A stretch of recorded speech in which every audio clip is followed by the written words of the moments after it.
আসসালামু আলাইকুম। সংবাদে আপনাদের সবাইকে স্বাগত জানাচ্ছি। আমি ফিরোজ তোহা। শুরুতেই সংবাদ শিরোনাম। বাংলাদেশের সর্বশেষ গুরুত্বপূর্ণ আপডেট সংবাদ আপনাকে স্বাগত। শুরুতেই সংবাদ শিরোনাম, পরে বিস্তারিত। শুরুতেই জানাবো, বগুড়ায় মাজারের কর্তৃত্ব নিয়ে বিরোধ, বিএনপি আওয়ামী লীগের পাল্টাপাল্টি হামলা ভাঙচুর। বগুড়ার ধুনট উপজেলায় বিএনপি আওয়ামী লীগের নেতাকর্মীদের মধ্যে পাল্টাপাল্টি হামলা ও ভাঙচুরের ঘটনা ঘটেছে। এ সময় আওয়ামী লীগের নেতাকর্মীদের হামলায় সেলিম রেজা ৩২ নামে এক বিএনপি নেতা আহত হয়েছেন। এরপর জানাবো, সচিবালয় অগ্নিকাণ্ড, সোমবার প্রধান উপদেষ্টার কাছে প্রাথমিক তদন্ত প্রতিবেদন জমা। সচিবালয় অগ্নিকাণ্ডের ঘটনায় সোমবার ৩০ ডিসেম্বর প্রধান উপদেষ্টা ড মোহাম্মদ ইউনূসের কাছে প্রাথমিক তদন্ত প্রতিবেদন জমা দেওয়া হবে বলে জানিয়েছেন deputy press secretary Azad Majumdar.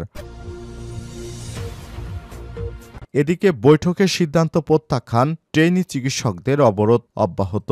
আগামী জুলাই থেকে ভাতা ৩৫,০০০ টাকা করার সিদ্ধান্ত প্রত্যাখ্যান করেছে পোস্ট গ্রাজুয়েট ট্রেনি চিকিৎসকেরা। তাদের দাবি, জুলাই থেকে নয় বরং জানুয়ারি থেকে এই ভাতা কার্যকর করতে হবে। এবারে জানাবো, সব রাষ্ট্রের সঙ্গে ভালো সম্পর্ক থাকুক, কোনো হঠকারিতা চাই না বললেন মাহফুজ আলম। অন্তর্বর্তীকালীন সরকারের উপদেষ্টা মাহফুজ আলম বলেছেন, সব রাষ্ট্রের সঙ্গে ভালো সম্পর্ক থাকুক, কোনো হঠকারিতা চাই না। বর্তমান সরকারও হঠকারী কোনো কিছু করে থাকলে তা সংশোধন করা হবে।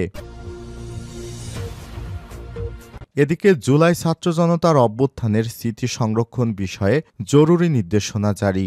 ঢাকা বিশ্ববিদ্যালয় ক্যাম্পাসে জুলাই ছাত্র জনতা অভ্যুত্থানের স্মৃতি বিজড়িত দেয়াল লিখন ও গ্রাফিতিগুলো যথাযথভাবে সংরক্ষণের ব্যাপারে প্রশাসনের পক্ষ থেকে জরুরি নির্দেশনা প্রদান করা হয়েছে।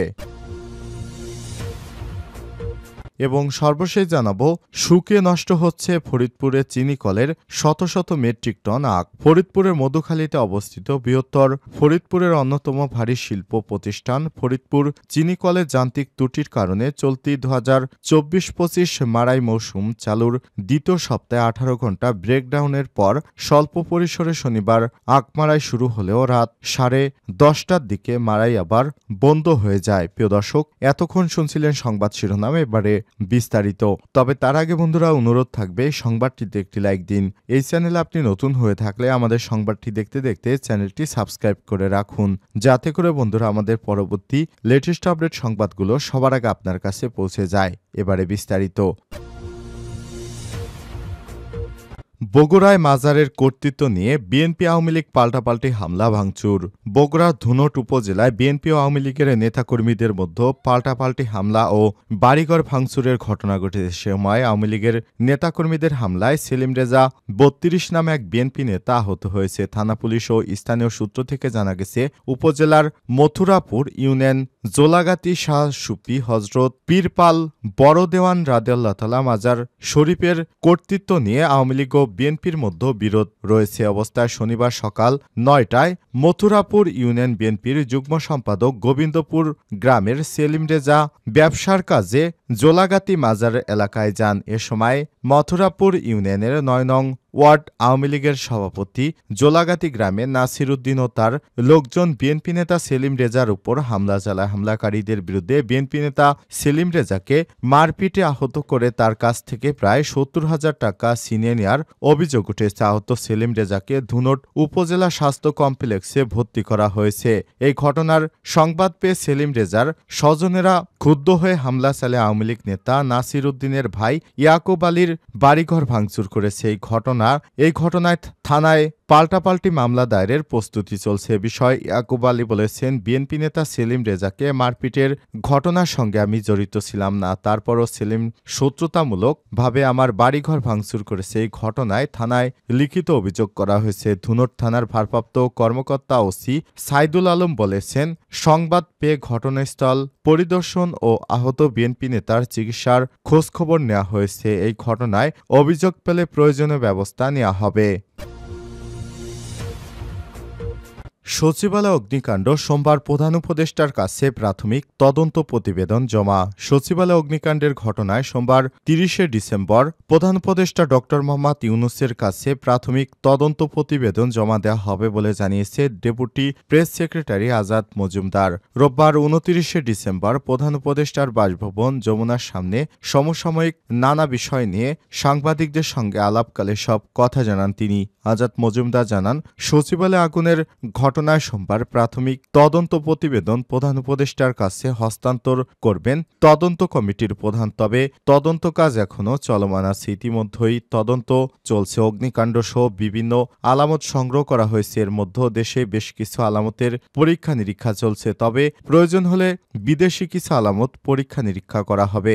প্রাথমিক তদন্ত প্রতিবেদন প্রকাশ করা হবে কিনা এমন প্রশ্নের জবাবে তিনি বলেছেন, প্রধান উপদেষ্টার কাছে প্রতিবেদন জমা দেওয়ার পর তিনি এ ব্যাপারে সিদ্ধান্ত গ্রহণ করবেন। অপর এক প্রশ্নের জবাবে ডেপুটি প্রেস সেক্রেটারি বলেছেন, অগ্নিকাণ্ড ইস্যুতে সচিবালয়ে সাংবাদিকদের অ্যাক্রিডেশন কার্ড বাতিল করা হয়নি। তদন্তের স্বার্থে সচিবালয়ে প্রবেশ সীমিত করা হয়েছে। তবে আগামীকাল সোমবার থেকে অস্থায়ী পাসের ভিত্তিতে সাংবাদিকেরা সচিবালয়ে প্রবেশ করতে পারবেন। সচিবালয়ে প্রবেশের প্রাথমিকভাবে ১৬০ জন সাংবাদিক ছাড়াও টেলিভিশনের ৩০ জন ভিজেকে অস্থায়ী পাস দেয়া হবে বলেও জানান তিনি। এর বাইরে ডিএমপির অস্থায়ী সেল থেকেও সাংবাদিক বা যাদের প্রয়োজনেও তারা পাস সংগ্রহ করতে পারবেন। আজাদ মজুমদার বলেছেন, নতুন অ্যাক্রিডিটেশন কার্ড ইস্যু করা না পর্যন্ত বর্তমান কার্ডের লিগ্যালিটি থাকবে। তবে কার্ড ইস্যুর ক্ষেত্রে সরকার রিভিউ করবে, যাতে সাংবাদিক নামধারী কোনো দালাল সচিবালয়ে প্রবেশ করতে না পারে।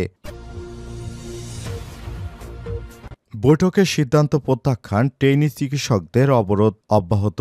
আগামী জুলাই থেকে ভাতা ৩৫,০০০ টাকা করার সিদ্ধান্ত প্রত্যাখ্যান করে পোস্ট গ্রাজুয়েট ট্রেনি চিকিৎসকেরা তাদের দাবি জুলাই থেকে নয় বরং জানুয়ারি থেকে এই ভাতা কার্যকর করতে হবে। সেই সঙ্গে এ বিষয়ে প্রজ্ঞাপন বা লিখিত ঘোষণাপত্র না আসা পর্যন্ত আন্দোলন চালিয়ে যাওয়ার ঘোষণা দিয়েছেন তারা। এর আগে রোববার ২৯শে ডিসেম্বর বিকেলে স্বাস্থ্য মন্ত্রণালয়ে আয়োজিত এক বৈঠকে ট্রেনি চিকিৎসকদের জানুয়ারি থেকে ৩০,০০০ টাকা এবং জুলাই থেকে ৩৫,০০০ টাকা ভাতা দেওয়ার সিদ্ধান্ত গ্রহণ করা হয়েছে। ওই বৈঠকে স্বাস্থ্য মন্ত্রণালয় বিষয়ক প্রধান উপদেষ্টার বিশেষ সহকারী অধ্যাপক ডাক্তার সাইদুর রহমানের নেতৃত্বে আন্দোলনকারী চিকিৎসকদের পক্ষে ডক্টরস মুভমেন্ট ফর জাস্টিস সোসাইটির সভাপতি ডাক্তার জাবির হোসেন, সাধারণ সম্পাদক ডাক্তার নুরুন্নবী সহ অনেকে উপস্থিত ছিলেন। এছাড়াও বৈঠকে অন্যদের মধ্যে জাতীয় নাগরিক committee doctor Mohammad Abdul Ahad, doctor Humayun Kabir Himu, Doctors Association of Bangladesh ড্যাবের কোষাধ্যক্ষ ডাক্তার